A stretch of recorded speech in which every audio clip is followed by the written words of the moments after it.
Hi friends, please subscribe my channel. ఇవాళ cooking అనేది త్వరగా అయిపోయింది. అంటే కర్రీ అనేది ఆయిల్లెస్గా హాట్లో స్టంట్స్ పడిన వాళ్ళకి ఆయిల్లెస్గా వేయాలి.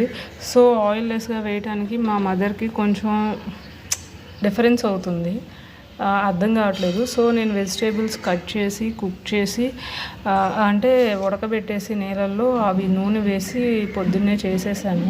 I'm not eating anything and cleaning, బట్టలు నానేయటం, అంట్లు పెట్టడం. And because I have some work in out side, so today I will go to the outside to Vijayawada because I have some work, personal work having this one.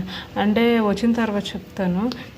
And ఇంకొకటి వచ్చేసి ఇక్కడ గడ్డి బాగా మందంగా పెరిగిపోవడం వల్ల పురుగులు పుట్ర అన్నీ వస్తున్నాయి, కప్పలు. So I'm asking my father, I was ask to my father because of అంటే మందు కొట్టిమని చెప్పాను. బట్ ఎంత మందు కొట్టించినా వానాకాలం అనేది 3 months అయినా ఉంటుంది. సో పురుగు పుట్ర వచ్చినాయి అండ్ దుమ్ము ధూళి ఉండటం వల్ల కొంచెం ఇదంతా మెయింటైన్ చేయడం కూడా కష్టంగా ఉంది. సో సింగిల్ హ్యాండ్ తోటి సో కొంచెం కష్టంగా ఉంది కాబట్టి ఇది మెయిన్ థింగ్. సో పురుగు అనేది కొంచెం ఎక్కువగా వస్తున్నాయి. అండ్ ఈ చెట్టు వల్ల కూడా కోతులు అంతకుముందు ప్రీవియస్ వీడియోస్లో పెట్టాను కదా. సో కాకపోతే ఏంటంటే ఇది పల్చన్ చేయకపోవటం వల్ల, కోతులు ఉండిపోవటం వల్ల రేకుల మీదకి వచ్చేసి షౌటింగ్ అండ్ నిద్ర పట్టకపోవటం.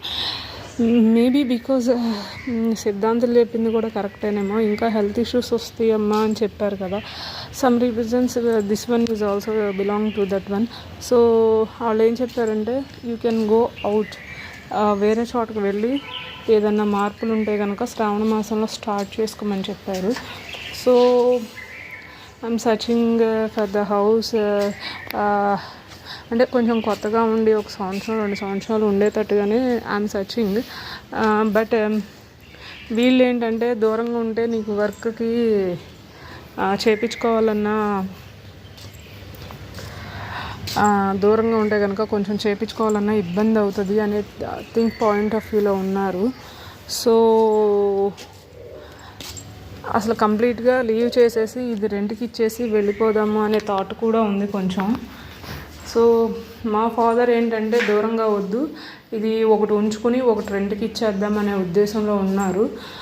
అంటే ఎప్పటికైనా ఓన్ హౌస్ అనేది ఉండాలి అనే థాట్లో ఉన్నాం కాబట్టి సో అది ఉంచుకుని ఇది కొంచెం నీట్గా క్లీన్ చేసేసి రెంట్కి ఇద్దాము అనే పర్పస్లోనే ఉన్నాము. బట్ చూడాలి, లేదా ఇక్కడ ఉండి అది క్లీన్ చేయించుకోవటమా అనేది.